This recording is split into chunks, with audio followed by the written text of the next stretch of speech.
Hello guys and welcome to How to Socials. In this video I'm going to show you what to do when your search icon is missing on Instagram. So let's start. First open the Instagram app. Here you can see I have the search icon right at its place. And if I tap on that, the explore page opens.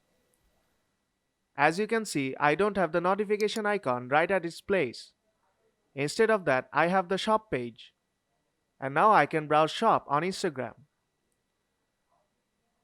But the question is, where is my notification icon? If I go to the home page, on top right corner you will see my notification icon.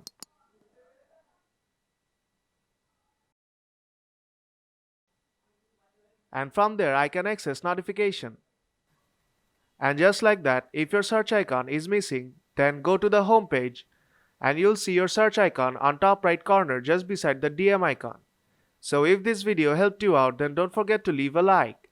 And see you in the next tutorial.